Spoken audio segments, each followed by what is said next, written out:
बच्चे माइक बंद कीजिए अपना, सभी बच्चे माइक बंद रखेंगे अपनी तरफ से, कोई भी बच्चा माइक ओपन नहीं करेगा क्लास के दौरान। देखो, गुड इवनिंग एवरीवन। तो हम क्लास 9th के लिए लास्ट क्लास में मेंसुरेशन स्टार्ट कर चुके थे, यानी कि हमने क्षेत्रमिति स्टार्ट कर दी थी। और लास्ट क्लास में हमने पढ़ा था किस चीज के बारे में, कि जो वर्ग की इकाइयां होती हैं उनको एक इकाई से दूसरी इकाई में कैसे बदलते हैं। यानी कि लास्ट क्लास में हमने पढ़ा था क्षेत्रफल की इकाइयों के बारे में। हमने कौन कौन से क्षेत्रफल की इकाई की पढ़े थे, हमने पढ़ा था क्षेत्रफल की कुछ इकाइयां थी जो इंपॉर्टेंट थी, महत्वपूर्ण थी, जैसे कि मीटर स्क्वायर, सेंटीमीटर स्क्वायर और मिलीमीटर स्क्वायर। और हमने सीखा था कि उनका रूपांतरण, कि उनको एक इकाई से दूसरी इकाई में कैसे बदलते हैं। आपने सीखा था कि जब हम मीटर स्क्वायर से सेंटीमीटर स्क्वायर में जाते हैं तो हम 10,000 से गुणा कर देते हैं। कितने से गुणा कर देते हैं हम? 10,000 से। और जब हम सेंटीमीटर स्क्वायर से मिलीमीटर स्क्वायर में जाते हैं तो हम 100 से गुणा कर देते हैं। लेकिन पर जब हम उल्टे आते हैं, यानी कि मिलीमीटर स्क्वायर से सेंटीमीटर स्क्वायर की तरफ आते हैं, तो हम क्या कर देते हैं? हम 100 से भाग कर देते हैं। इसी तरह जब हम सेंटीमीटर स्क्वायर से मीटर स्क्वायर की तरफ आते हैं तो हम 10,000 से भाग कर देते हैं। ठीक है बच्चों, तो ये हमने लास्ट क्लास में पढ़ा था। चलिए, अब आप जल्दी से क्या करिए, दिखाए गए प्रश्न को हल करने की कोशिश कीजिए। और सभी बच्चे क्या करेंगे, पहले पोल सेक्शन में अपना ऑप्शन भेजेंगे। और जिन बच्चों के पास में पोल सेक्शन नहीं आता है, जिन बच्चों के पास में पोल सेक्शन नहीं आता है, उनके लिए हम बाद में क्या करेंगे, चैट सेक्शन ओपन कर देंगे। ठीक है, तो अभी आपका चैट सेक्शन बंद कर दिया गया है। तो सभी बच्चे इस प्रश्न को हल करें कि यदि किन्हीं दो आकृतियों का क्षेत्रफल 40,000 सेंटीमीटर स्क्वायर और 2 मीटर स्क्वायर है, तो दोनों आकृतियों का कुल क्षेत्रफल कितना होगा, ज्ञात कीजिए। ठीक है बच्चों,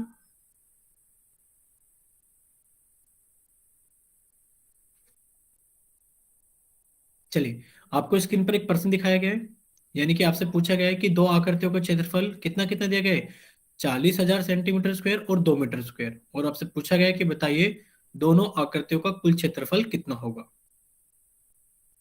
ठीक है, तो सभी बच्चों को ध्यान देना है, लास्ट क्लास की तरह मत करना है कि दोनों अलग अलग इकाइयां हैं, आप एक साथ उनको नहीं जोड़ सकते।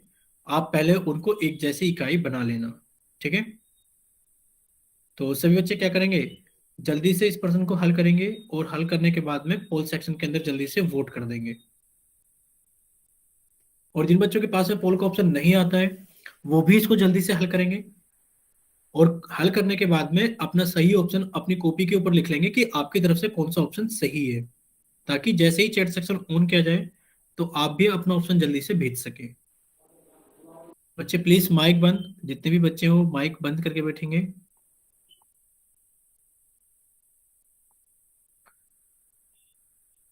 बाकी बच्चे भी जल्दी से पोल सेक्शन के अंदर वोट कीजिए।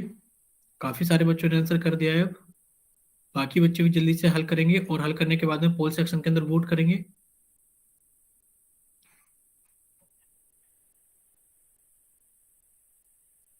चलिए, अब आपके पास में आखिरी 30 सेकंड है, क्योंकि काफी सारे बच्चे पोल सेक्शन के अंदर वोट कर चुके हैं। तो बाकी बच्चे भी जल्दी से सोल्व करेंगे और पोल सेक्शन के अंदर वोट करेंगे। हेलो और अब सर। आपके पास में आखिरी, हेलो केस, क्या हुआ बच्चे? सर आज ना ही मैं माइक ऑन पर कहूँगा और ना ही कैमरा।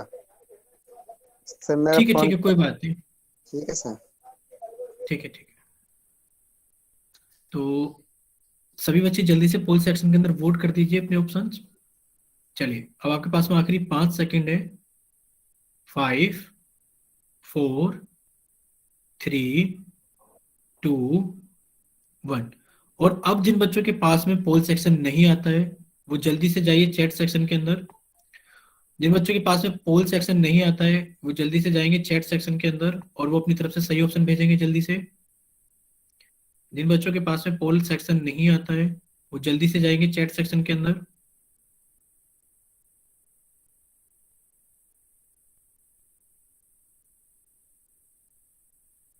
चलिए, सभी बच्चों का आंसर ठीक दिखाई दे रहा है, पर पोल में जब बच्चों ने आंसर किया था तो उन बच्चों में किसी बच्चों ने गलत कर दिया था।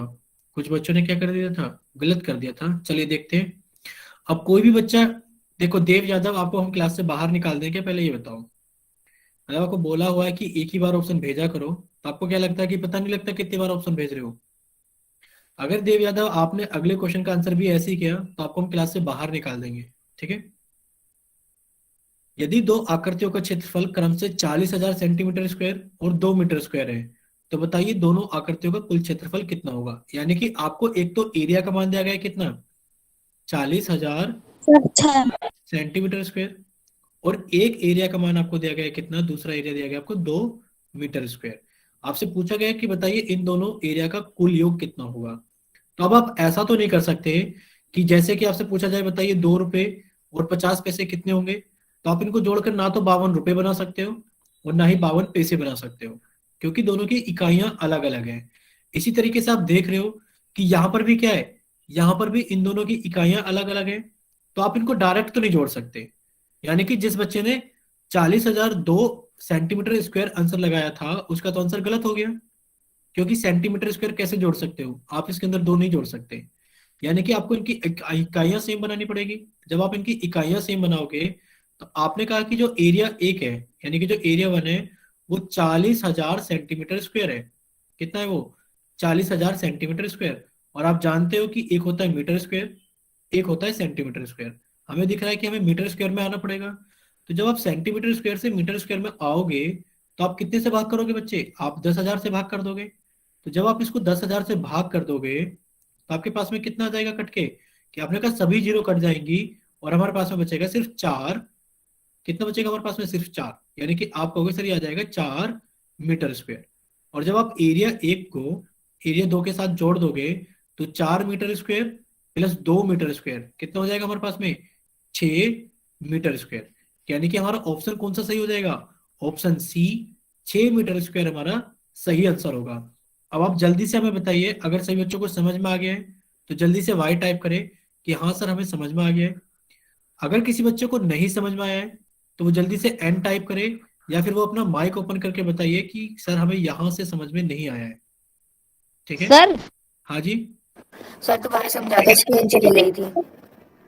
ठीक है ठीक है, हम एक बार फिर से बताते हैं। तो जिन बच्चों को समझ में आ गया है, अच्छा अभी सभी बच्चों को स्क्रीन दिखाई दे रही है पहले ये बताइए, या फिर इन्हीं के साथ में यस दिक्कत हुई सर। थी। ठीक है, तो अब आप फिर से समझ लीजिए। देखिए एक एरिया आपको दिया गया 40,000 सेंटीमीटर स्क्वायर, तो आपने कहा सर एक एरिया हम लोगों को दिया गया 40,000 सेंटीमीटर स्क्वायर।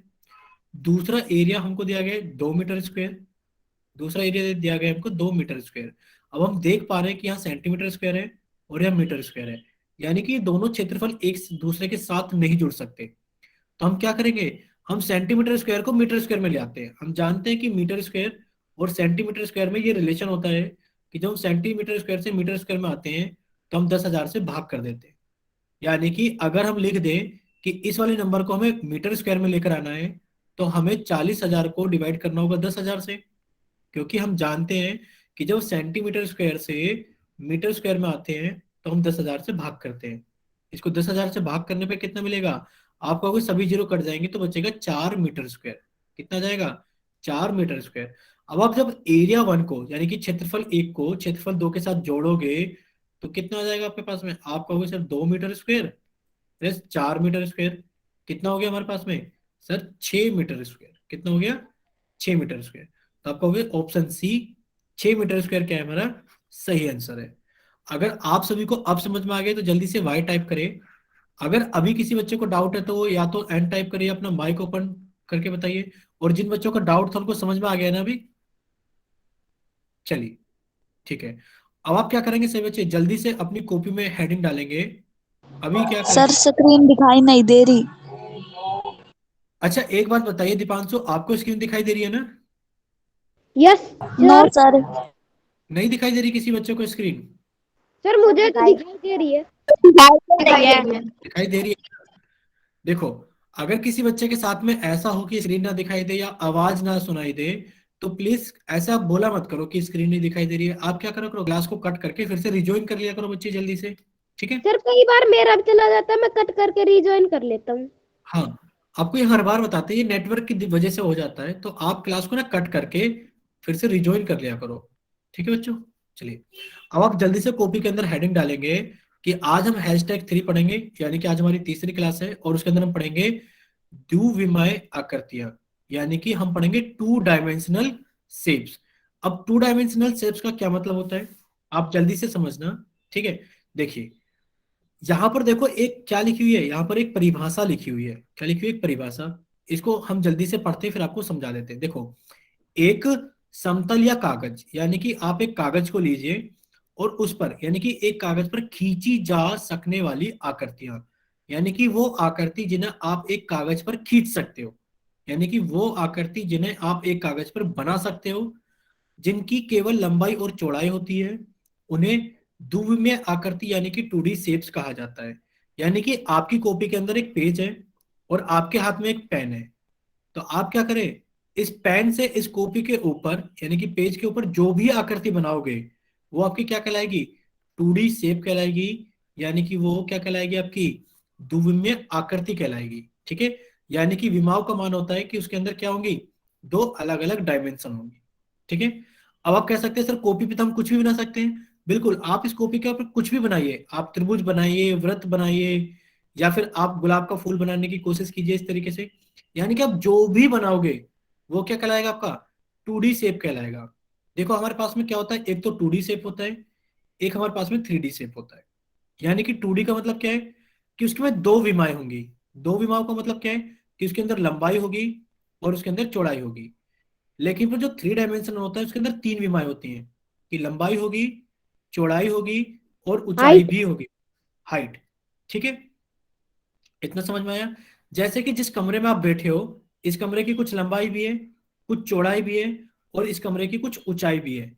यानी कि जो 3 डायमेंशनल शेप होती हैं, यानी कि जो त्रिविमीय आकृतियां होती हैं, आप उनके अंदर कुछ भर सकते हो। अब बताओ किस बच्चे को दिक्कत हो गई, ये बताइए पहले। सर मेरे को। क्या समझ में नहीं आया बच्चे आपको? संजय रोहिला, हम आपको क्लास से बाहर निकाल रहे हैं, ठीक है? सर वो स्क्रीन दिखाई नहीं दे रही। अभी हमने क्या कहा था आपसे कि अगर किसी बच्चे को स्क्रीन ना दिखाई दे, आवाज ना सुनाई दे, तो वो क्या करे बताइए? कुछ बोला था हमने? जल्दी से क्लास को कट करके रिज्वाइन कर लेना, वरना तो इस बार हम क्लास से बाहर निकाल देंगे आपको। बार बार माइक ओपन करोगे तो बच्चे शोर होता है क्लास के अंदर। ठीक है, हम फिर से बोल रहे हैं, अगर किसी बच्चे को स्क्रीन ना दिखाई दे या फिर आवाज ना आए तो वो कट करके कॉल को, यानी कि अपनी क्लास को कट करके वो रिज्वाइन कर लिया करो बच्चे। अब बार बार हर बच्चे को थोड़ी नहीं बताएंगे कि आप बोलोगे सर हमारी स्क्रीन नहीं आ रही, फिर हम आपसे कहेंगे, फिर दूसरा बच्चा बोलेगा सर हमारी स्क्रीन नहीं आ रही, फिर हम उनसे बोलेंगे। यानी कि फिर तो हम पूरी क्लास के अंदर यही काम करेंगे कि हर बच्चे को बस ये बोलेंगे कि आप क्लास को कट करो और रिज्वाइन करो। यानी कि फिर तो हम पढ़ाएंगे ही नहीं किसी को। तो इतना तो आप छोटे बच्चे नहीं हो, आप इतना तो समझते हो कि मतलब ऐसी चीजें ना करी जाए। आप क्लास को कट करके फिर से जल्दी से रिज्वाइन कर लिया करो। देखिए, तो हमारे पास में कुछ आकृतियां 2D होती हैं, यानी कि द्विविमीय आकृति होती हैं, कुछ 3D होती है, यानी कि त्रिविमीय आकृतियां होती हैं। तो जो हमारे पास में 3D होती है उनके अंदर हम चीजों को भर सकते हैं। भरने का मतलब क्या है? देखो, आपके पास में एक वृत्त है, यानी कि जो आप कड़ा हाथ में पहनते हो वो है, या साइकिल का पहिया है, या फिर जो चूड़ियां होती है वो है। आप इसके अंदर कुछ नहीं भर सकते, ना हवा भर सकते हो ना पानी। लेकिन पर अगर आपके पास में एक फुटबॉल है या एक वॉलीबॉल है, तो देखो उसके अंदर हवा भरी होती है, यानी कि आप इंजेक्शन से उसके अंदर पानी भी भर सकते हो। यानी कि आप कह सकते हो जिन चीजों के अंदर कुछ भरा जाता है वो 3 डायमेंशनल होती है। यानी कि जो आपकी फुटबॉल है, वॉलीबॉल है, वो किस चीज का एग्जाम्पल है? वो आपकी त्रिविमीय आकृतियों का एग्जाम्पल है, 3D का। ठीक है, लेकिन पर जो आपका क्या है, पहिया है, चूड़ी है, कड़ा है, ये सब किसके आकृति के हैं? यानी कि ये सब 2D है, आप इनके अंदर कुछ भर नहीं सकते, ना हवा भर सकते हो ना पानी। ठीक है, तो आपको समझ में आ गया 2D और 3D फिगर में क्या क्या अंतर होता है। तो अब हम थोड़ा सा आगे चलते हैं, एक बार हम फिर से एक बार परिभाषा को पढ़ देते हैं। यानी कि किसी भी कागज पर खींची जाने वाली आकृतियां, यानी कि वो आकृति जिन्हें आप किसी कागज पर बना सकते हो, वो आपकी क्या कहलाती है? वो आपकी 2D फिगर्स कहलाती है, यानी कि द्विविमीय आकृतियां कहलाती है। ठीक है बच्चों, जैसे कि आपको यहाँ पर दिखाया भी जा रहा है, जो हमारे पास में द्विविमीय आकृति है, तो ये वाली जो आकृति होगी ये भी द्विविमीय आकृति होगी, ये भी हमारे पास में क्या होगी? 2D shape. आप इसके नाम की जगह आप 2D शेप ही याद कर लेना, ये भी एक 2D शेप होगी, ये भी आपके पास में 2D शेप होगी। क्यों? क्योंकि आप अपने पेन से कॉपी के कागज के ऊपर ये सारी चीजें बना सकते हो। अब जो भी चीजें आप कॉपी के कागज के ऊपर बना सकते हो वो सभी क्या होंगी? आपके पास में 2D होंगी। ठीक है, जैसे कि आप बना सकते हो, एक त्रिभुज बना सकते हो, आप एक चतुर्भुज भी बना सकते हो, आप वृत्त भी बना सकते हो, और आप क्या बना सकते हैं? षष्ठभुज भी बना सकते हैं। तो ये सभी किसके हैं? ये कुछ महत्वपूर्ण एग्जाम्पल हैं 2D फिगर्स के। अब ये महत्वपूर्ण क्यों है? क्योंकि त्रिभुज आपका एक चैप्टर था, चैप्टर नंबर 7 आपने पूरा त्रिभुज पढ़ा था। एक चैप्टर नंबर 8 आपका चतुर्भुज वाला चैप्टर था, इसलिए ये भी आपका इंपॉर्टेंट है। आपने पूरा व्रत पढ़ा था चैप्टर नंबर 10, इसलिए ये भी आपकी एक इंपॉर्टेंट 2D आकृति है। इसी तरीके से आपने षष्ठभुज पढ़ा था। जब आपने किसके बारे में पढ़ा था? जब आपने बहुभुज के बारे में पढ़ा था। जब आपने बहुभुज के बारे में पढ़ा था तब आपने बताया था आपको, तो आपने कहा कि ये क्या है, षष्ठभुज, ये भी क्या है, हमारे सिलेबस का ही पार्ट है, इसीलिए ये क्या है, महत्वपूर्ण 2D शेप्स है। ठीक है। हाँ बच्चे देखो, हम 3D आकृतियां बना जरूर सकते हैं, लेकिन पर एक बात बताओ, आपने यहाँ पर एक कॉपी के ऊपर ऐसे बनाया, अब आप इसको क्या कहोगे? अब आप इसको व्रत कहोगे या फिर आप इसको गोला कहोगे? क्योंकि गोला तो आप जानते हैं 3D है और वृत्त 2D है। बताओ आप इसको क्या कहोगे? आप खुद जल्दी से टाइप करके बताओ कि आप इसको 2D कहोगे या 3D कहोगे। बना सकते हैं, जैसे कि अभी हम आपको घनाभ बना के दिखाते हैं, यानी कि ये क्या है आपके पास में, ये आपका घनाभ है। ये बनाते हैं कि नहीं बनाते हैं? यानी कि इसके अंदर 3 विमाएं हैं, लंबाई, चौड़ाई और ऊंचाई। लंबाई, चौड़ाई और ऊंचाई। लेकिन पर आप इसके अंदर फर्क देखो कि जब आपने इसकी तीसरी विमा को बनाया है तो आपने उस आकृति के अंदर कुछ चेंज किया है। ठीक है बच्चों। लेकिन पर अगर आप यहाँ पे इसको गोला बोलोगे तो आप इसको शेड करोगे और शेड करने के बाद बोलोगे कि ये गोला है। लेकिन पर अगर आपने इसको बनाकर ऐसे ही छोड़ दिया तो आप किसी से भी पूछना, ये इसको वृत्त ही बताएगा, यानी कि क्या है, एक 2D आकृति है। ठीक है। चलिए, तो इतना समझ में आ गया है? तो आप देखो यहाँ पर आपको कुछ 3D आकृतियां दिखाई गई हैं। 3D आकृतियां क्या है यहाँ पर देखिए, यानी कि आपको एक बॉल दिखाई गई है, ये 3D है क्योंकि इसके अंदर हवा भरी होती है। यहाँ पर आपको एक जार दिखाया गया है जिसके अंदर कुछ भी आप भर सकते हैं, यानी कि इसके अंदर आप भर सकते हो, तो ये भी 3D है क्योंकि इसकी कुछ लंबाई कुछ ऊंचाई भी है। इसी तरीके से मार्कर आपको दिखाया गया है, ये भी क्या हमारे पास में एक 3D फिगर का एक एग्जाम्पल है। और बाकी एग्जाम्पल आप भी दे सकते हो 3D फिगर के, यानी कि आप माचिस का बॉक्स बता सकते हो, यानी कि जो माचिस हम लोगों के पास में होती है ये भी क्या होती है, एक 3D होती है। रसोई के अंदर जितने भी डिब्बे होते हैं जिसके अंदर हल्दी मिर्च धनिया भरा होता है, सब क्या है, सब 3D है क्योंकि इनके अंदर आप कुछ भर पा रहे हो। ठीक है। इतना सभी को समझ में आ गया है? चलिए, अगर सभी को समझ में आ गया है तो अब आप जल्दी से हेडिंग डालिए अपनी कॉपी के अंदर, #4। यानी कि आपने वहां पर आकृतियों के बारे में पढ़ लिया कि आकृति कैसी हो सकती है, 2D हो सकती है, 3D हो सकती है। अब हम पढ़ेंगे 2D और 3D आकृतियों को अलग अलग। पहले हम 2D आकृतियों का परिमाप और क्षेत्रफल पढ़ेंगे और फिर हम 3D आकृतियों का परिमाप और क्षेत्रफल पढ़ेंगे। ठीक है। तो आप जल्दी से #4 लिखना और उसमें लिखना परिमाप और क्षेत्रफल, यानी कि पेरीमीटर एंड एरिया। ठीक है बच्चों, चलते हैं आगे थोड़ा सा। चलिए, तो जब आप लिखेंगे परिमाप के बारे में तो सभी बच्चे परिमाप की परिभाषा लिखेंगे कि परिमाप की परिभाषा क्या होती है, कि एक बंद आकृति। सबसे पहले तो हमें एक बंद आकृति ही चाहिए, खुली आकृति की बात नहीं करेंगे। सबसे पहले क्या चाहिए हमें, एक बंद आकृति चाहिए, हम खुली आकृति की बात नहीं करेंगे। यानी कि एक बंद आकृति की सीमा की कुल लंबाई। अब आप कहोगे सर ये सीमा क्या आ गया, यानी कि एक बंद आकृति हो और उसकी जो सीमा हो, उसकी जो कुल लंबाई होगी वो उसका परिमाप कहलाती है। अब देखो सीमा को हम बताते हैं, मान लीजिए आपके घर के आसपास में कोई खाली प्लॉट है, मान लीजिए आपके घर के आसपास में कोई खाली प्लॉट है, तो आपने अक्सर सुना होगा ये कहते हुए कि इसकी बाउंड्री करा दो। क्या करा दो, इसकी बाउंड्री करा दो। यानी कि जब आप इसकी बाउंड्री कराओगे तो इस बाउंड्री को ही क्या वो बोलोगे, आप इस बाउंड्री को इसकी सीमा बोलोगे। क्या बोलोगे, इस बाउंड्री को आप इसकी सीमा बोलोगे। यानी कि जो बाहर की कुल लंबाई है, यानी कि जो आप यहां से यहां, यहां से यहां और यहां से यहां और यहां से यहां जो गए, ये इसकी क्या कहलाएगी, बाउंड्री, यानी कि सीमा कहलाएगी।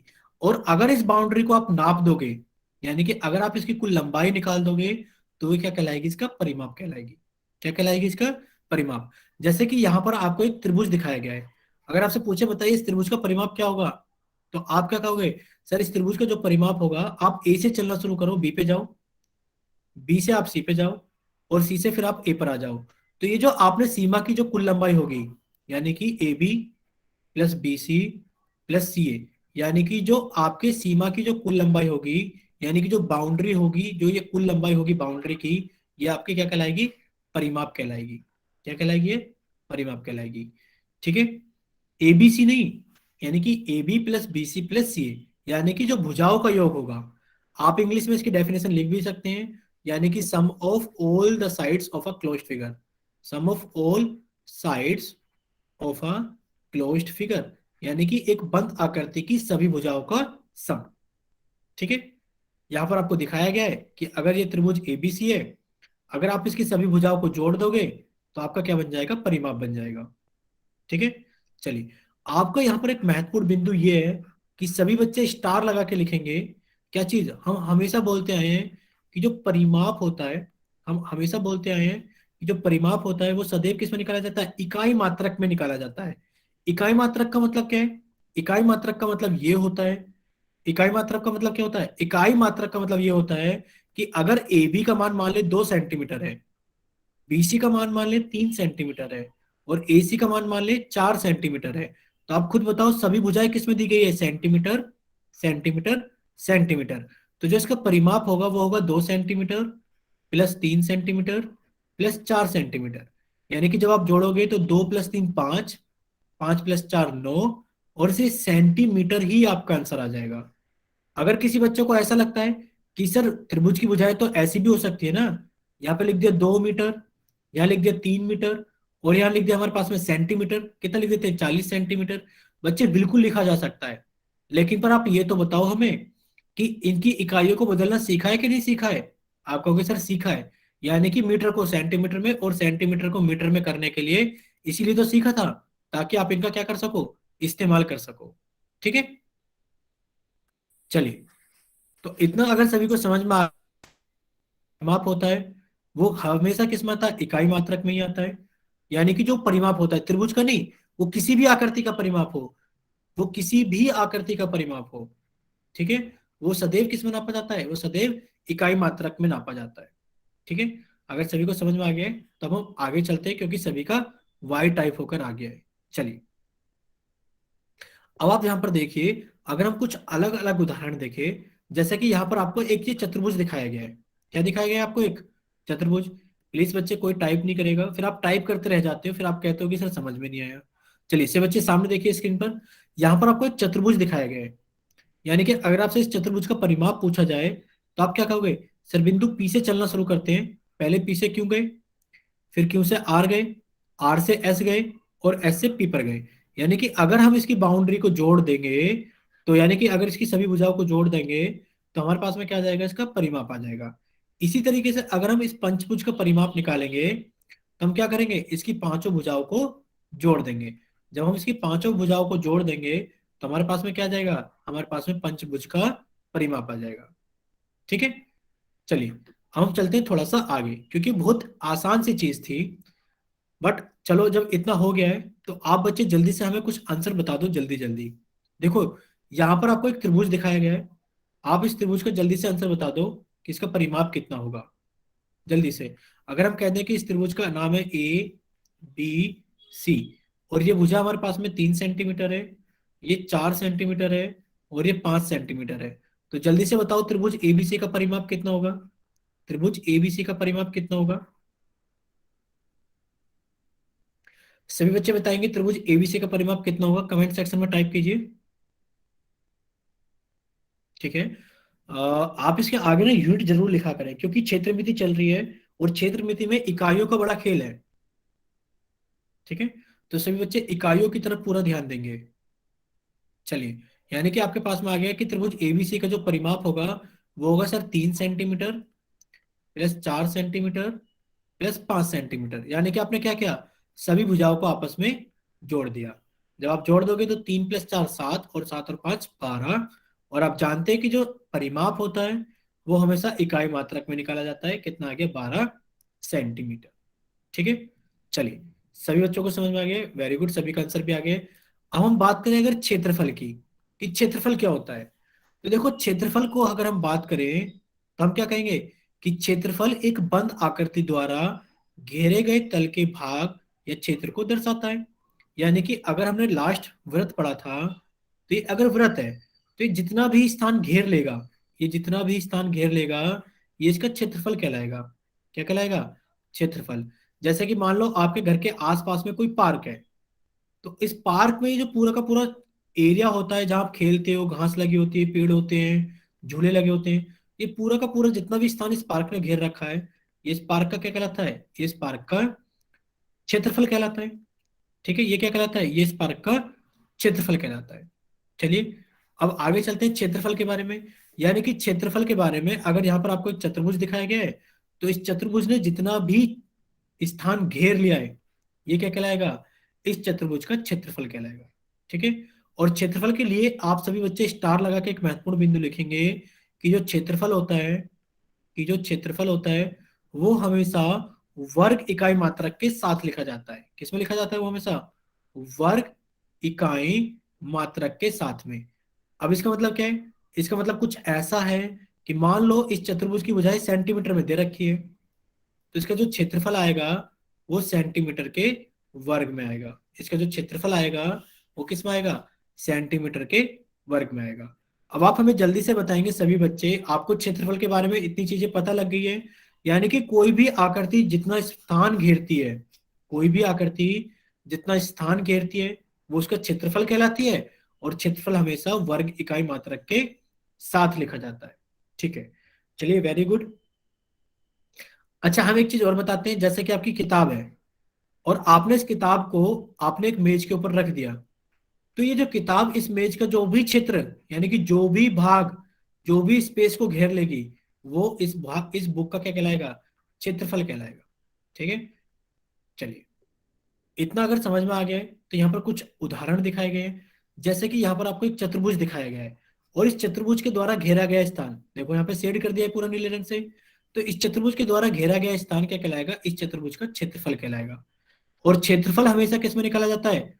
वर्ग इकाई मात्रक में निकाला जाता है। मान लें अगर इस चतुर्भुज की भुजाएं सेंटीमीटर में है, इस चतुर्भुज की भुजाएं सेंटीमीटर में है, तो क्षेत्रफल हमेशा सेंटीमीटर के स्क्वायर में आएगा। ठीक है ललित, चलिए इसी तरीके से पंचभुज के द्वारा घेरा गया स्थान क्या कहलाएगा? पंचभुज का क्षेत्रफल कहलाएगा। और क्षेत्रफल आप जानते हैं हमेशा, अगर इस पंचभुज की भुजा सेंटीमीटर में दे रखी है सभी, तो क्षेत्रफल सेंटीमीटर स्क्वायर में ही आएगा। ठीक है बच्चों, चलिए अगर इतना सभी को समझ में आ गया है। अच्छा, किसी बच्चे को ऐसा तो नहीं लग रहा है, किसी बच्चे को ऐसा तो नहीं लग रहा है कि सर इसकी तो 5 भुजाएं हैं, तो जो क्षेत्रफल आना चाहिए वो सेंटीमीटर की घात 5 आना चाहिए? किसी बच्चे के मन में ऐसा ख्याल तो नहीं आ रहा है? अगर ऐसा किसी का मन है तो वो माइक ओपन करके बोल सकता है, हाँ सर हमें तो ऐसे लग रहा है कि इसकी 5 भुजाएं तो सेंटीमीटर की पावर 5 आनी चाहिए। नहीं, ठीक है, क्योंकि ऐसा नहीं होता। यानी कि भुजाओं का नहीं, अगर ऐसे किसी की 10 भुजाएं होने लगी, अगर किसी की 10 भुजाएं होने लगी, तो फिर क्या उसका क्षेत्रफल आप कहोगे सर सेंटीमीटर की पावर 10? नहीं, क्षेत्रफल की अगर बात की जाए तो आपको याद रखना है कि क्षेत्रफल हमेशा किस में निकल जाता है? वर्ग मात्रक में।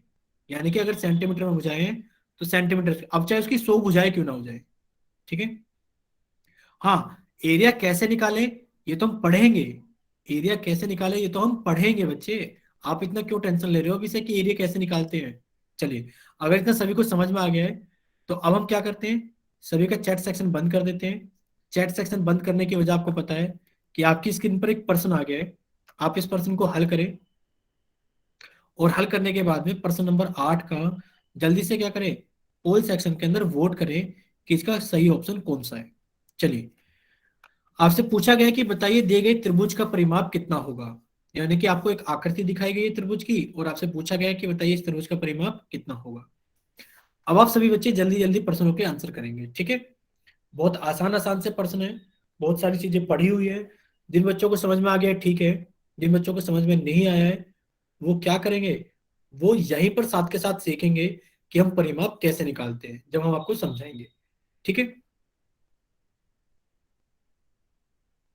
तो सभी बच्चे जल्दी से इस प्रश्न को हल करें और हल करने के बाद में जल्दी से पोल सेक्शन के अंदर वोट कर दें। सर हो गया। ठीक है बच्चे, ठीक है।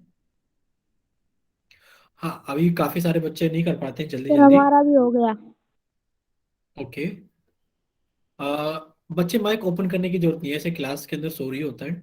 जिस जिसका होता रहेगा वो जल्दी से पोल सेक्शन के अंदर वोट कर दो।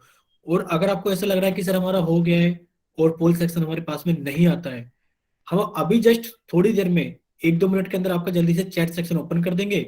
तो आप जल्दी से क्या करना, आप चैट सेक्शन के अंदर अपना ऑप्शन टाइप करके भेज देना। ठीक है, तो बाकी बच्चे भी जल्दी से ठीक है, बाकी बच्चे भी जल्दी से क्या करेंगे, पोल सेक्शन के करो। अंदर जल्दी से वोट कर देंगे। ठीक है, चलिए, जिन बच्चों ने आंसर कर दिया ठीक है, बाकी बच्चे भी जल्दी से पोल सेक्शन के अंदर वोट कर देंगे, क्योंकि अब आपके पास में आखिरी सिर्फ 10 सेकंड है, क्योंकि बहुत सारे बच्चे पोल सेक्शन के अंदर वोट कर चुके हैं, यानी कि इतना टाइम काफी था इस प्रश्न को हल करने के लिए। चलिए, अब आपके पास में आखिरी 5 सेकंड है। 5 4 3 2 1। अब आपका पोल सेक्शन एंड किया जाता है, और अब जल्दी से जो बच्चे पोल के अंदर आंसर नहीं कर पाते हैं, जिनके पास में पोल का ऑप्शन नहीं आता है, वो जल्दी से चैट सेक्शन में जाइए और अपनी तरफ से सही ऑप्शन भेजिए। कौन सा है आपकी तरफ से सही ऑप्शन? ठीक है, दीपांशु, मंजीत, सपना, अंकित, ठीक है। आ चलिए, कुछ बच्चों के साथ में थोड़ी सी कंफ्यूजन हो गई है। चलिए, अब कोई भी बच्चा टाइप नहीं करेगा।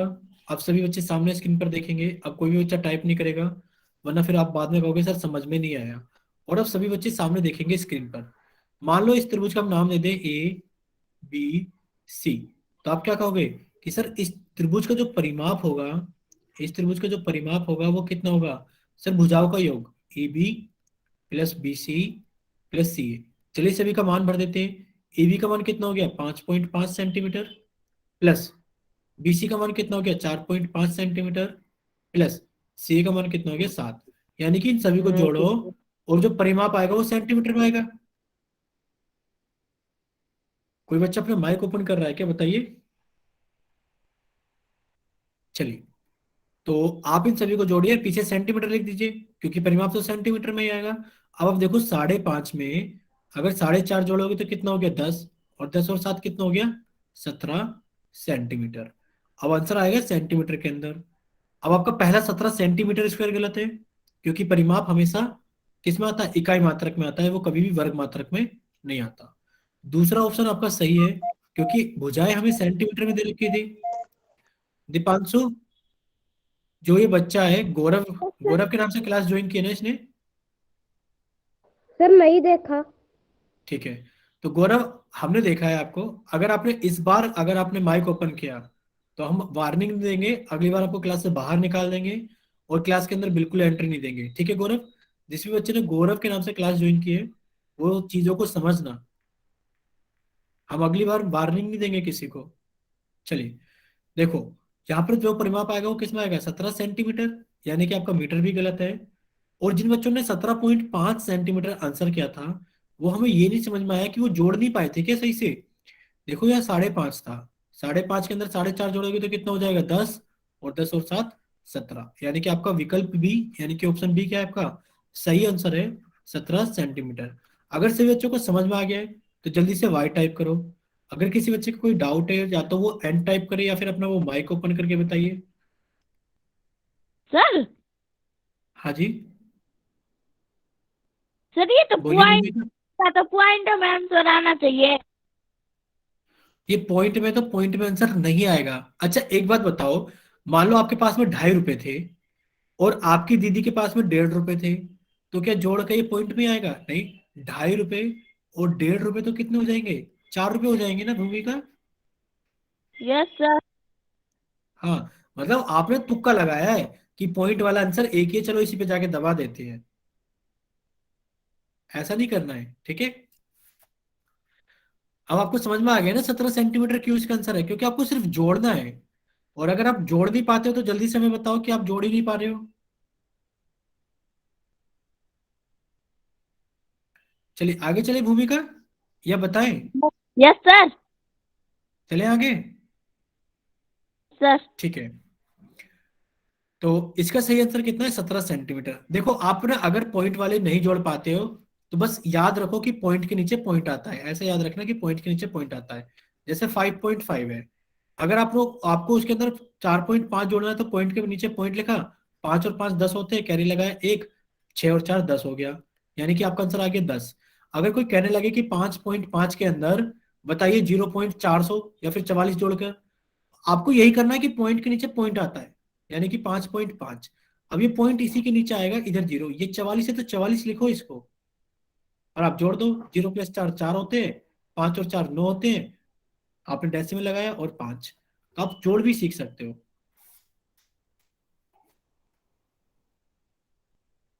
ठीक है, हम एक बार यश यादव का जरूर फोटो देखेंगे कि यश यादव ने क्या लगाया हुआ है। ठीक है यश यादव, आप ऐसी गलती मत करो बच्चे, आप इसको चेंज कर लेना यश। ठीक है, बोलो कमेंट सेक्शन के अंदर जल्दी से यश यादव कि चेंज कर रहे हो कि नहीं कर रहे हो जल्दी से। ठीक है, चेंज कर बाबू, ऐसे काम नहीं करते हैं बच्चों। चलिए आगे चलते हैं अब। देखिए, अब आपका चैट सेक्शन फिर से रोका जाता है क्योंकि आपको यहाँ पर एक पर्सन दिखाया गया है। आप जल्दी से जाइए। देखो, आपका चैट सेक्शन बंद किया जाता है, आपको एक पर्सन दिखाया गया है, आप इसको जल्दी से हल कीजिए और हल करने के बाद में क्या करें, पोल सेक्शन के अंदर वोट करें। ठीक है, आप जल्दी से क्या करें, इसको पोल सेक्शन के अंदर वोट करना।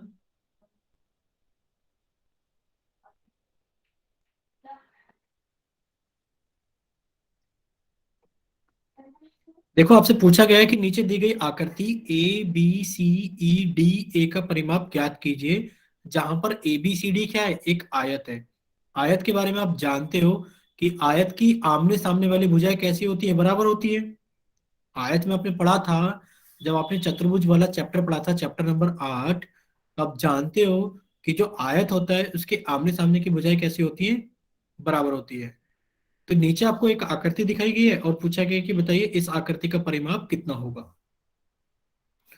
तो सभी बच्चे इस प्रश्न को जल्दी से हल करें और हल करने के बाद में क्या करें, पोल सेक्शन के अंदर वोट करें।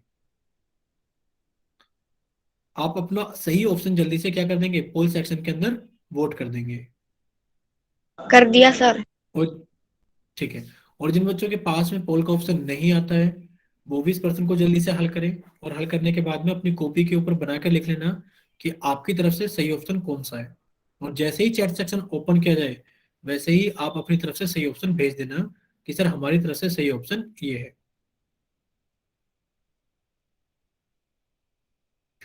चलिए, सभी बच्चे अब जल्दी जल्दी पोल सेक्शन के अंदर वोट करेंगे क्योंकि अब बच्चों ने पोल सेक्शन के अंदर वोट करना स्टार्ट कर दिया है।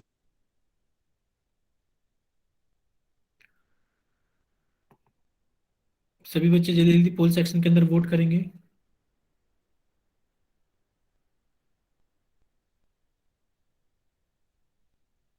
चलिए, अब काफी सारे बच्चों ने पोल सेक्शन के अंदर वोट कर दिया है, तो बाकी बच्चे भी जल्दी से पोल सेक्शन के अंदर वोट कर दें। और आपके पास में आखिरी 30 सेकंड है। ठीक है बच्चों, आपके पास में आखिरी 30 सेकंड है कि सभी बच्चे जल्दी से पोल सेक्शन के अंदर वोट कर दें।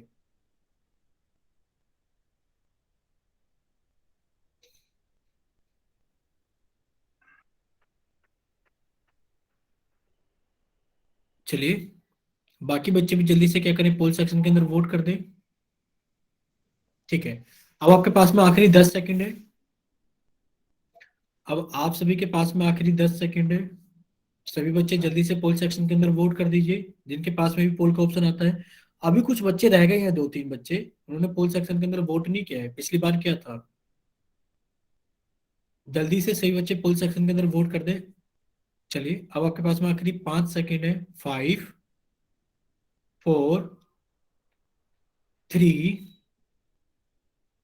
2, 1। अब आपका पोल सेक्शन एंड किया जाता है। अब जल्दी से सभी बच्चे जिनके पास में पोल ऑप्शन नहीं आता है या फिर जो बच्चे पोल सेक्शन के अंदर वोट नहीं कर पाए हैं, जल्दी से चैट सेक्शन के अंदर जाइए और अपनी तरफ से सही ऑप्शन भेजिए कि आपकी तरफ से सही ऑप्शन क्या है। ठीक है, यानी कि सभी बच्चों के आंसर आ गए हैं। चलिए, अब सभी बच्चे सामने देखेंगे, यस यादव आपका आंसर नहीं आया है। चलिए, अब सभी बच्चे सामने देखेंगे। अब कोई भी बच्चा टाइप नहीं करेगा, वरना तो फिर आप बाद में कहोगे कि सर समझ में नहीं आया। और अगर किसी बच्चे का माइक ऑन है तो प्लीज सभी बच्चे अपने माइक बंद कर लीजिए। ठीक है, चलिए आगे चलते हैं। देखिए, नीचे दिखाई गई आकृति का परिमाप बताइए कितना होगा अगर ABCD एक आयत है। अगर ABCD एक आयत है तो सबसे पहले आप देखिए, ये रहा ABCD। अगर ABCD एक आयत है तो आप जानते हो आमने सामने की भुजा बराबर होती है। तो आप कहोगे सर BCB कितना हो गया, 5 सेंटीमीटर। BCB कितना हो गया, 5 सेंटीमीटर। अब आप कहोगे सर आपने CD का मान तो नहीं रखा, कि CD का मान 8 सेंटीमीटर होगा। बच्चे हमें इसकी जरूरत ही नहीं है कि CD का मान कितना दे रखा है हमें। देखिए मान लो आपका एक घर है, मान लीजिए आपका घर है, ये आपका घर है और आपके घर में बहुत सारे कमरे हैं। यहाँ पर एक कमरा है, यहाँ पर एक कमरा है, यहाँ पर एक कमरा है, यहाँ पर किचन है, यहाँ पर फिर से कमरे हैं। तो आप हमें बताओ इस घर का परिमाप कितना होगा, यानी कि इस घर का जो परिमाप होगा, आप हमें बताओ क्या होगा। आप कहोगे सर परिमाप तो सीमा होती है, यानी कि बाउंड्री होती है, यानी कि सिर्फ आपको बाहर बाहर का ही तो जोड़ना है। आपको क्या अंदर से क्या मतलब कि कितने कमरे हैं, कैसे कमरे हैं, आपको कोई मतलब नहीं है। यानी कि परिमाप निकालते वक्त सिर्फ हमें बाहर बाहर की भुजाओं को जोड़ना है। यानी कि जब अब आप इस आकृति का परिमाप निकालोगे तो परिमाप निकालते वक्त आपको किसकी जरूरत नहीं है, परिमाप निकालते वक्त आपको CD की जरूरत बिल्कुल भी नहीं है, क्योंकि हमें तो सिर्फ बाहर बाहर की आकृति को जोड़ना है। यानी कि E से गए D पर, D से गए A पर, बच्चे माइक बंद कर लीजिए प्लीज, A से गए B पर, B से C पर और C से E पर। ठीक है, अब बताइए बच्चे किस बच्चे का माइक ओपन है, पहले हम उनको क्लास से बाहर निकालते हैं। बताइए किसका माइक ओपन है। लोकेश ऐसा काम क्यों कर रहे हो बच्चे। सर ये झूठ बोल रहा है, मेरा माइक ओपन नहीं था। मैं चलिए कोई बात नहीं, चलिए जिसका भी माइक ओपन था कोई बात नहीं, अभी के लिए हमने उनको सभी को माफ कर दिया है, पर आगे से कोई भी अपना माइक ओपन नहीं करेगा।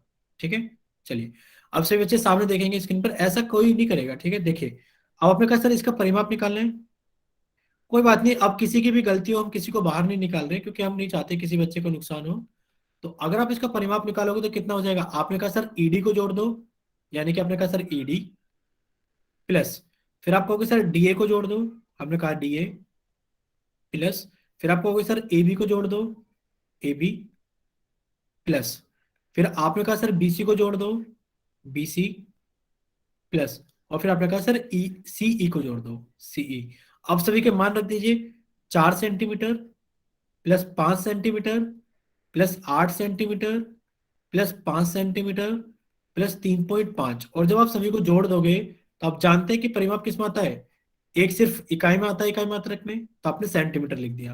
अब आप जोड़ोगे 5 4 9, 9 और 8 17, 17 और 5 22 और 22 और 3 25.5, यानी कि आपका आंसर आ गया है 25.5, यानी कि ऑप्शन बी आपका सही आंसर है 25.5। अगर सभी को समझ में आ गया है तो एक बार जल्दी से Y टाइप करें कि हाँ सर समझ में आ गया है।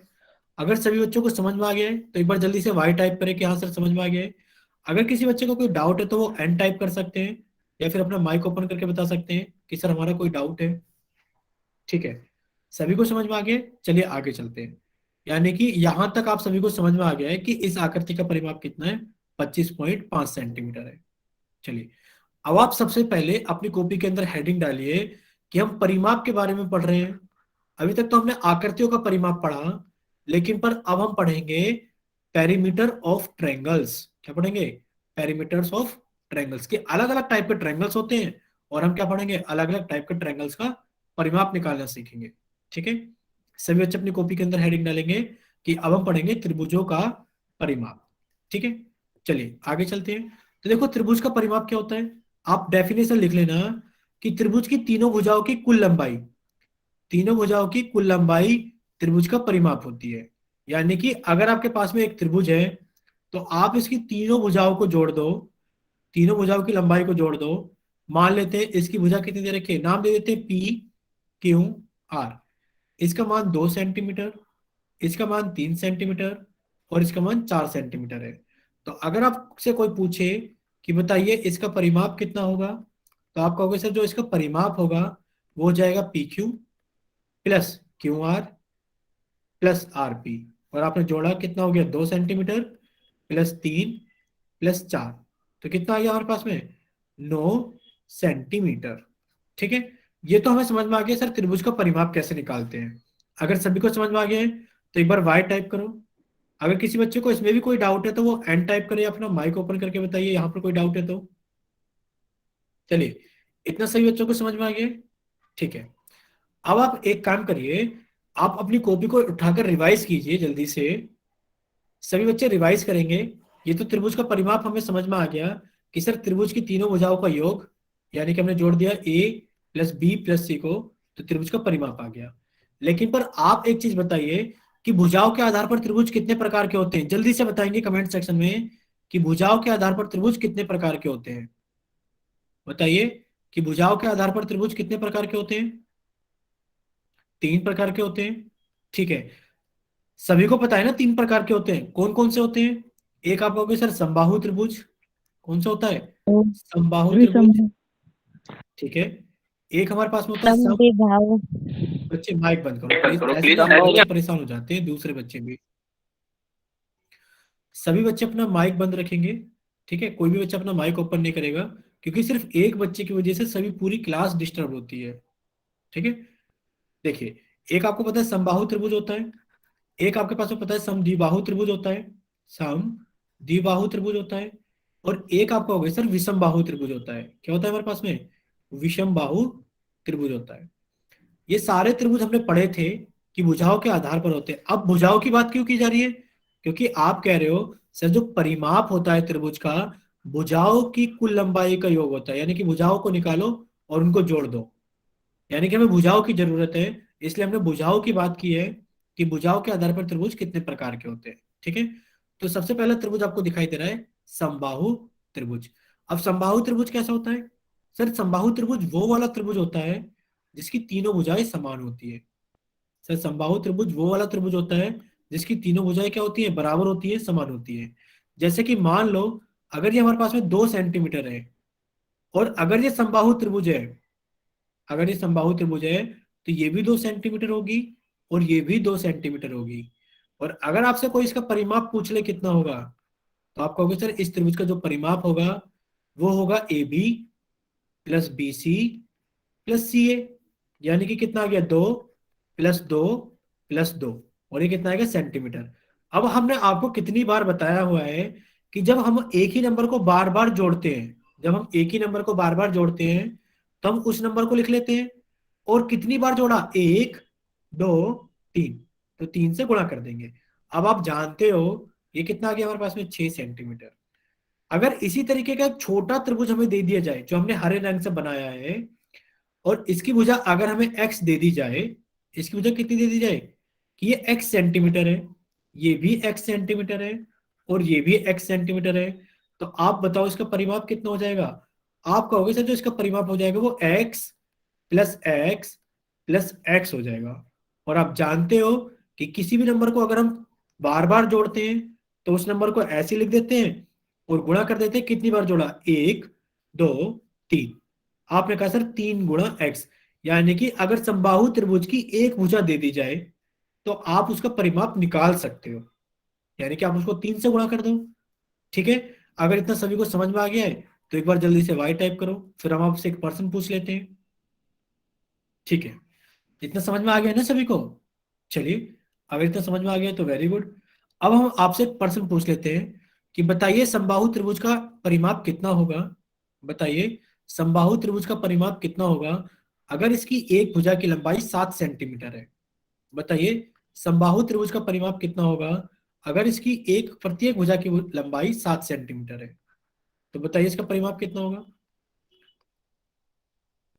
सभी बच्चे कमेंट सेक्शन में बताएंगे एक ऐसा समबाहु त्रिभुज जिसकी प्रत्येक भुजा 7 सेंटीमीटर है, उसका परिमाप कितना होगा। अभिनव आपने क्या नहीं करा है, आपने इसकी यूनिट नहीं लिखी है, किलोमीटर मीटर सेंटीमीटर मिलीमीटर, कितना होगा। ठीक है, यानी कि आपने कहा सर एक भुजा दे दी 7 सेंटीमीटर, हम जानते हैं कि समबाहु त्रिभुज का परिमाप हो जाएगा 3 गुणा 7, और आंसर आ जाएगा सेंटीमीटर में, यानी कि 21 सेंटीमीटर। अब ये 3 ही क्यों आता है, 4 या 5 क्यों नहीं आ जाता, क्योंकि आप जानते हो कि त्रिभुज के अंदर सर 3 ही तो भुजाएं होती हैं, 7 7 7 को हम 3 बार ही तो जोड़ेंगे, यानी कि इसलिए ये कितना हो गया, यानी कि 3 गुणा भुजा। आप लिख लीजिए समबाहु त्रिभुज का परिमाप कितना होता है, 3 गुणा भुजा। ठीक है बच्चों, चलिए अब चलते हैं थोड़ा सा आगे। अब हम बात कर रहे हैं किसकी, समद्विबाहु त्रिभुज की। किसकी बात कर रहे हैं, समद्विबाहु त्रिभुज की। और आप जानते हो समद्विबाहु त्रिभुज में क्या होता है, समद्विबाहु त्रिभुज उस त्रिभुज को कहते हैं जिसकी दो भुजाएं क्या होती हैं, बराबर होती है। ये सब कुछ पढ़ा हुआ है हमारा कि जो हमारे पास में समद्विबाहु त्रिभुज होता है वो एक ऐसा त्रिभुज होता है जिसकी दो भुजाएं बराबर होती है। मान लेते हैं ये हमारे पास में 4 सेंटीमीटर है और ये भी 4 सेंटीमीटर है, दो भुजाएं बराबर हो गई। हमने इसको मान लिया कि हमारे पास में 7 सेंटीमीटर है।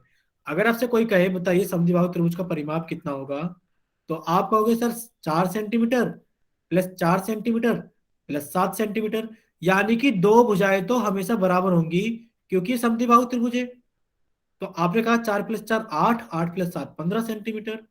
और अगर आपको एक ऐसा ही हरे रंग का छोटा समद्विबाहु त्रिभुज दे दिया जाए, अगर आपको ऐसा ही छोटा समद्विबाहु त्रिभुज दे दिया जाए जिसकी दो भुजाएं, जिसकी दो भुजाएं, मान लेना बच्चों ये बंद है, ठीक है, ये त्रिभुज है मान लेना ऐसा फिलहाल के लिए, ठीक है। तो अगर इसकी दो एक्स है, ये एक्स है और ये वाई है, तो बताओ इसका परिमाप कितना होगा। आप कहोगे सर जो इसका परिमाप होगा वो हो जाएगा x प्लस वाई, और दो भुजाएं हमेशा समान होगी। और जब हम दो संख्याओं को जोड़ते हैं जो बराबर होती हैं, हम उनको ऐसा भी तो लिख सकते हैं 2 × x + y, यानी कि जो समान भुजाएं उनको आप 2 से गुणा कर दो और उसके अंदर तीसरी भुजा को जोड़ दो, ठीक है। इतना सभी को समझ में आ गया, तो जल्दी से y टाइप करें जल्दी से, कि आपको समबाहु त्रिभुज और समद्विबाहु त्रिभुज का परिमाप निकालना आ गया है। सर हाँ बोलिए सर इसे 2x बोलिए प्लस बोलिए वाई बच्चे। भी लिख सकते हैं। हाँ बिल्कुल लिख सकते हैं बाबू, देखो आप इसको क्या लिख सकते हैं 2x + y, ठीक है। Okay sir. हम एक हाँ हम आपसे एक प्रश्न पूछ लेते हैं जल्दी से। देखो आपको एक समद्विबाहु त्रिभुज दिया गया है, आपको एक समद्विबाहु त्रिभुज दिया गया है और कहा गया है कि एक समद्विबाहु त्रिभुज है ABC, और जो इसकी जो बराबर भुजा है, एक ये वाली भुजा इसके बराबर है, ठीक है। अगर ये समद्विबाहु त्रिभुज है और इसका मान हमारे पास में 5 सेंटीमीटर है, इसका मान कितना है हमारे पास में 5 सेंटीमीटर है, और अगर हमें एक भुजा दे दी जाए 3 सेंटीमीटर, तो बताओ जरा इस समद्विबाहु त्रिभुज का परिमाप कितना होगा। अगर ये हमारे पास में समद्विबाहु त्रिभुज है जिसमें ए बी और बी सी बराबर है, इसका मान 3 सेंटीमीटर है और इसका मान 5 सेंटीमीटर है, तो बताओ जरा इसका परिमाप कितना होगा। सभी बच्चे कमेंट सेक्शन में बताएंगे इसका परिमाप कितना होगा। सभी का आंसर आ गया कि सर 11 सेंटीमीटर होगा। क्यों होगा, क्योंकि सर जो दो भुजाएं बराबर है उसको तो हम ऐसा लिख देंगे 2 × 3, और जो भुजा अलग है उसको अलग से जोड़ देंगे, यानी कि कितना हो गया 6 + 5, और ये आंसर आएगा सर सेंटीमीटर में, और ये हो गया 11 सेंटीमीटर। अगर सभी को समझ में आ गया तो जल्दी से y टाइप करें। अगर किसी बच्चे का कोई डाउट है तो वो n टाइप करे, या फिर वो अपना माइक ओपन करके बताइए। भूमिका आपको समझ में आया बच्चे, भूमिका सर। आपको समझ में आ गया है ना। Yes sir. ठीक है चलिए अब हम एक और खत्म कर लेते हैं जो हमारा बचा हुआ है, कौन सा, विषमबाहु त्रिभुज, जिसको इंग्लिश में हम बोलते हैं स्केलन ट्रायंगल, ठीक है। अब देखो विषमबाहु त्रिभुज क्या होता है सर, एक ऐसा त्रिभुज जिसकी सभी भुजाएं अलग अलग होती हैं, एक ऐसा त्रिभुज जिसकी सभी भुजाओं के मान कितना होता है, अलग अलग होता है, उसको हम विषमबाहु त्रिभुज कहते हैं। जैसे मान लेते हैं हमारे पास में पी क्यू आर है, हमने कह दिया सर ये 2 सेंटीमीटर, ये 3 सेंटीमीटर और ये 4 सेंटीमीटर है, तो बताओ इसका परिमाप कितना होगा। अब आप कहोगे सर जब ये ऐसा त्रिभुज है कि इसकी सारी भुजाएं अलग अलग है तो आपको अलग अलग ही जोड़नी पड़ेंगी, 2 + 3 + 4, और ये इसका परिमाप आ जाएगा इतने सेंटीमीटर, ठीक है बच्चों। तो इसको जोड़कर बताइए जल्दी से कितना आ जाएगा। आपने कहा 4 + 3 7 + 2 9 सेंटीमीटर। अगर इतना सभी को समझ में आ गया है तो आप इसका स्क्रीनशॉट ले लीजिए कि सर जो समबाहु त्रिभुज होता है, जो सर समबाहु त्रिभुज होता है उसका जो क्षेत्र परिमाप होता है, उसका जो परिमाप होता है वो कितना होता है 3 × भुजा। कितना होता है सर वो 3 × भुजा। और जो हमारे पास में समद्विबाहु त्रिभुज होता है उसका जो परिमाप होता है वो कितना होता है कि सर 2 से तो उसको गुणा कर देंगे जो भुजा समान है, प्लस उसके अंदर तीसरी भुजा को जोड़ देंगे, और जो सर हमारे पास में विषमबाहु त्रिभुज होता है उसकी सभी भुजाओं को जोड़ देंगे, तो हमारे पास में क्या आ जाएगा, उसका परिमाप आ जाएगा, ठीक है। चलिए अब आप अपना होमवर्क ले लीजिए। देखिए ये आप सभी का होमवर्क है, ये गुड आप सभी नाइट। का। Okay good night. जिन बच्चों के पास में बुक है वो ये होमवर्क ले लीजिए। Good night sir. Good night sir. Okay, good night. Good night बच्चों।